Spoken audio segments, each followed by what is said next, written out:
اور کاش تم اس وقت کی کیفیت دیکھو جب فرشتے کافروں کی جانیں نکالتے ہیں کہ ان کے چہروں اور پیٹھوں پر مارتے جاتے ہیں اور کہتے ہیں اب آگ کے عذاب کا مزہ چکھو۔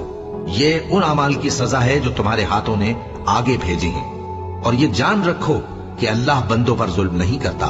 جیسا حال فرعونیوں اور ان سے پہلے لوگوں کا ہوا تھا ویسا ہی ان کا ہوا کہ انہوں نے اللہ کی آیتوں سے کفر کیا تو اللہ نے ان کے گناہوں کی سزا میں ان کو پکڑ لیا۔ بے شک اللہ زبردست ہے، سخت عذاب دینے والا ہے۔ یہ اس لیے کہ جو نعمت اللہ کسی قوم کو دیا کرتا ہے جب تک وہ خود اپنے دلوں کی حالت نہ بدل ڈالیں اللہ اسے نہیں بدلا کرتا، اور اس لیے کہ اللہ سنتا جانتا ہے۔ جیسا حال فرعونیوں اور ان سے پہلے لوگوں کا ہوا تھا ویسا ہی ان کا ہوا۔ انہوں نے اپنے پروردگار کی آیتوں کو جھٹلایا تو ہم نے ان کو ان کے گناہوں کے سبب ہلاک کر ڈالا اور فرعونیوں کو ڈبو دیا، اور وہ سب ظالم تھے۔